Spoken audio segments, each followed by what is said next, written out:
নমস্কার। আচ্ছা, একটা প্রশ্ন করি আপনাকে। তো আপনার কাছে যদি ভগবান আসেন, তাহলে ভগবান আপনার কি দেখবেন? আপনার রূপ দেখবেন? আপনি দেখতে কেমন সেটা দেখবেন? না। আপনার কতলা বাড়ি সেটা দেখবেন?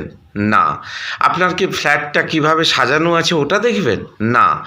আপনি আপনার জীবনে কতগুলো মন্দির করেছেন, কতবার কোথায় গেছেন, কি করেছেন এইগুলো দেখবেন? না, এসব কিচ্ছু দেখবেন না।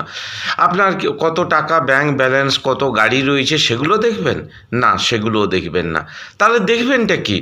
না, কি দেখবেন?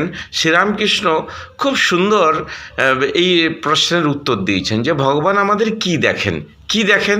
না, একটা গল্প করে খুব সুন্দর করে শ্রীরামকৃষ্ণ তার উত্তর দিয়েছেন। গল্পটা এইরকম। গল্পের শেষে তিনি বলছেন যে ভগবান আমাদের কি দেখেন। গল্পটা কীরকম? দুই বন্ধু রাস্তা দিয়ে যাচ্ছে। বেশ যেতে যেতে হঠাৎ করে এক বন্ধু দেখলো যে ভাগবত পাঠ হচ্ছে। সে ভাগবত পাঠ শুনতে ঢুকে গেল। আর এক বন্ধু সে ঢুকলো না। সে কিছুটা গিয়ে দেখলো কি না, একটা বেশ্যালয় আছে। সে বেশ্যালয়ে ও ঢুকলো। বেশ্যালয়ে ও ঢুকেছে, কিন্তু কিছুক্ষণ পরে না তার আর ওই বেশ্যালয়টা ভালো লাগছে না। তার মনে বলছে দূর, আমি এখানে কি প্রত্যেক দিন আসি, এই সমস্ত হচ্ছে, আর ভালো লাগে না। বন্ধু ওখানে কি সুন্দর পুণ্য কাজ করছে, হরিনাম সংকীর্তন শুনছে, কত ভালো। সে বন্ধুর কথা চিন্তা করছে।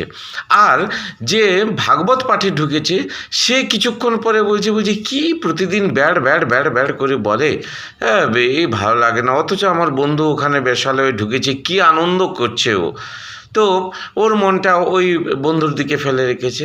তারপরে দেখা গেল কি না, দুজন মারা গেল। মারা যাওয়ার পরে যমরাজ এসে যে ওই ভাগবত পাঠ শোনার জন্য ঢুকছিল তাকে নিয়ে গেল হচ্ছে নরকে, আর যে বেশ্যালয়ে ঢুকছিল তাকে নিয়ে গেল হচ্ছে বৈকুণ্ঠ লোকে, স্বর্গলোকে নিয়ে গেল।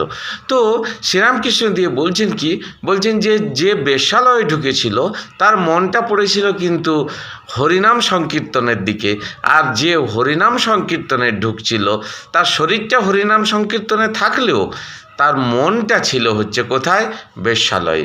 তো এই যে আমাদের শরীরটা আমরা কোথায় থাকছি না থাকছি সেটা বড় কথা নয়। বড় কথা হচ্ছে ভগবান আমাদের মন দেখেন। শ্রীরামকৃষ্ণ বলছেন আমাদের মন দেখেন।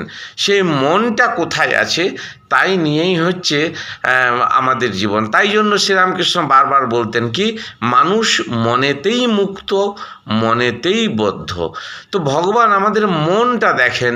আমাদের মনটা আমরা কোথায় রেখেছি? সবসময় কি গুড়গুড় গুড়গুড় করে ভগবানের নাম করছি, না অন্য কিছু চিন্তা করছি? সেইটাই আমাদেরকে ভাবতে হবে। ভগবান আমাদের মন দেখেন।